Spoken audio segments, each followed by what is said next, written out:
There's quite a long process between the time you go through the testing and they tell you it's possible that you have breast cancer, it's likely you have breast cancer, to the time that they say you most definitely have cancer. And I actually got a call from the doctor that evening. And I recall I was working at the computer and received the call, and just in 1 second, life just changes. So devastated, really devastated. I was 39 years old, and as I recall, I went to the doctors. I had just had a lumpectomy, and I was going for my results. I had a lot of uncertain feelings, a lot of fear, but I tried to think positive. At the time, the doctor told me that I was diagnosed with stage 1 breast cancer. At that point, I could hear mostly everything he was saying, but near the end of his explanation to me, I started to shut down, and I was unable to understand what he was saying because I was starting to feel upset, nervous, confused. I felt like my world was having a major change, and I didn't understand what I'd be going through. But I didn't know what quite to expect, because I was 20 years old, and 20 years old getting breast cancer? No, that can't be. And hearing that information from a surgeon and sitting there with your mother at age 20, it's so surreal. It's like this can't be happening to me. It was difficult. I think I have 3 hours by myself, driving home, sitting there. And when I finally reached home, I think I went to the bathroom, turned on the shower. In the shower, I just cried. I don't know what to do. And I think I was in there for a few minutes to let myself go. And then I come out and talk to my husband. I don't think he quite registered. He asked me first time, and I told him, but he didn't quite register. And in the meantime, his mother called him and tried to find out, did I find out the result? And then he said no. I was standing there staring at him, so I thought he didn't hear what I told him, I have cancer. So after he hung out the phone, I told him again, I said, I have cancer. And it's just like we didn't connect still. Now I have to say it again. So that's my first day.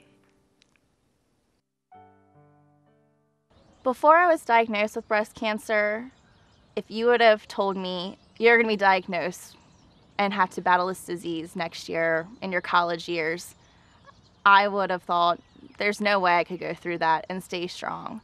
I would have probably dropped out of college and just been a hermit in my room. But then when I was diagnosed, I really persevered, and I remained a full-time student in college. I remained on the dance team. I kept my normal social life. I didn't let it stop me. I didn't let the cancer take over the person I was and to stop me from doing the things that I enjoyed and I love to do. I found out that I'm a fighter. I thought before I was a shy, fragile woman. And then I found out that I am a fighter. I was a little bit angry and a little bit stubborn and saying that I'm not going to let this change me. I think that's one thing that's in my head that's keep on telling myself, I'm not going to let this change me. I'm going to continue doing whatever I'm doing. And that's, I guess I call it stubborn.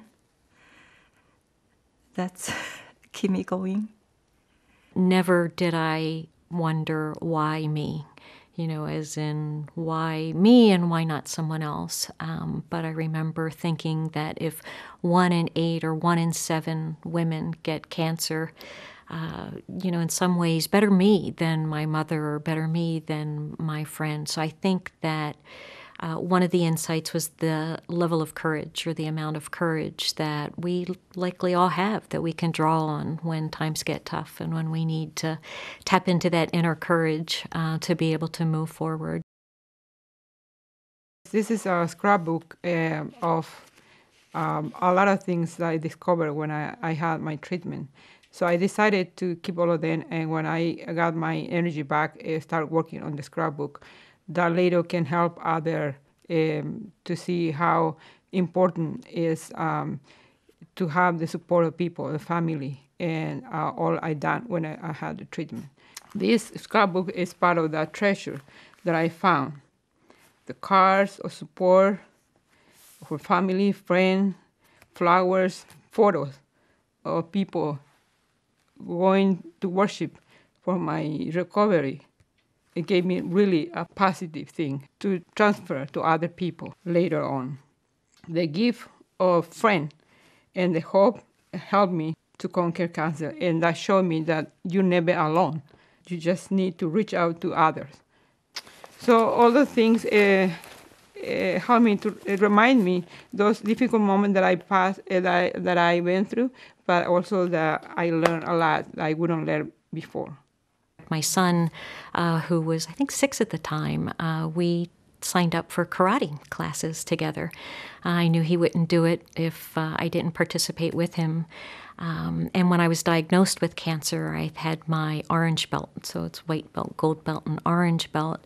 And I stopped taking karate, took my son, kind of participated, cheering him on the sidelines. And then as soon as I was able to get back, I went back to karate, and I got my black belt just a couple of years ago. And it's just one of those things for me. As I wear my black belt, I still take classes. As I put that black belt on, it is so much more than achieving the ranks in a martial arts class, because I look at that and I remember truly being diagnosed. Some of the key principles that we talk about in karate are courage, perseverance, and strength, both inner strength as well as outer strength. And I really believe a big part of my experience in karate, it helped me tremendously through this cancer experience. Actually, my chemo treatment started, I think, June 30th. It was my first treatment. And the very next day, we started our first training for Marine Corps Marathon. I think mainly I want to be able to do it, see I can do it or not. And the second thing, I don't want to just sit there and soaking all the pain that caused by the treatment. That I saw if I keep on doing the thing I can do, that I feel less disabled, I guess. A Marine Corps Marathon, you have a 4-hour, 20-mile limit that you have to reach there in 4 hours, otherwise you're disqualified. I was determined, but in the same time, I don't know my body is going to allow me to push through or not. And when I reached 20 mile, I think I was happy that I can reach there, and after that, I really don't care. I just want to finish. I was determined to finish. I sort of kind of know behind my head with the stubbornness that I have. That's what pulled me through. That I'm just stubborn, that I want to finish. I don't want to wait till next year. After going through my 5th year remission, I started having some discomfort on my left side, and I became a little weary because I thought I might have a reoccurrence. So I wound up calling my GI doctor, and then she started to perform various tests to see what was wrong. And then I waited for the test to start, and then she came in the room to tell me that she was unable to complete the procedure. So I asked her why. She said, "You're expecting." I said, "Expecting what?" She said, "Venus, you're gonna have a baby." I really was in shock because from the chemotherapy, I had gone into menopause. So my husband and I, we left and we just walked down the long hall and we looked at each other and went, "We're gonna be parents." And now we look back and we laugh about it. But it was one of the blessings that truly came out of having breast cancer, was my daughter Carla. Cancer almost gave me permission to make changes, to say that this is not enough. This is not how I want to live my life. So I gave notice. I was vice president of a local technology consulting firm, and I gave quite a bit of notice, about a month and a half notice, and my last day was on a Friday. I flew out the following Wednesday and enrolled in a professional coaching certification program. So it completely changed my career, and thank God every day that, what I do now is just so fulfilling, and I don't think I would have had the courage to make that change had I not experienced something like cancer. I was so focused of working, I usually neglect if I have a choice to go to work or go to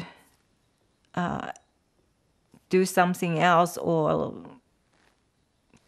go to Baltimore, spend time with my children. I usually will pick work because just the way, I don't think I try to balance out as much. After I got diagnosed, I think I put my children, if things come up, I will evaluate more. I will think more now than I used to. I feel like I've had a second chance. And with the second chance, I take nothing or no one for granted. And each day that I live, I try to enjoy each day because I feel that it was very possible that I may not have gotten the chance to be able to get to this point. So from the person that I was, I always enjoyed life, but now I've learned the true meaning of enjoying each day. After I finished my treatments in May 2007, I personally just wanted to reach out to other people and share my story and help other survivors or patients going through it, because I felt like I was blessed in a way with a gift to inspire and help others because I was young and I battled it and I came through strong and I was in remission, and I just knew to be out there and have other people see a younger girl who went through it and was still smiling and, persevering, that it could give them hope and inspire them. When I meet a new diagnosed patient, I tell them, this is just a bump in the road.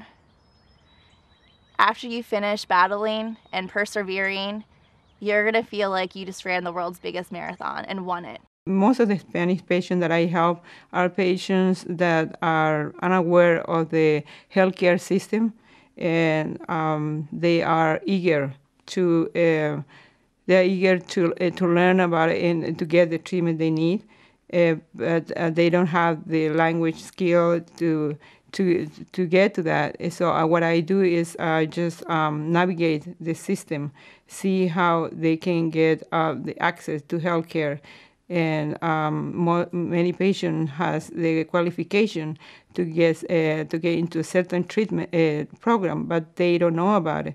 So I help them with translation, help them apply for those programs and get the treatment they need. Right now, I am a professional coach, fairly new profession. It's been around for about 10 years, and as a coach, I have the opportunity to work with individuals, both within organizational settings as well as on a personal level, from a life coaching standpoint, help people make similar changes to what I did in my own life. So helping people reach clarity around their passions, their desires, their goals. I would never go back and change the experience because it made me who I am today, and it gave me a better outlook on life. It taught me to be more empathetic and sensitive and caring for others, and to seize the day and to not take life for granted. It made a better me.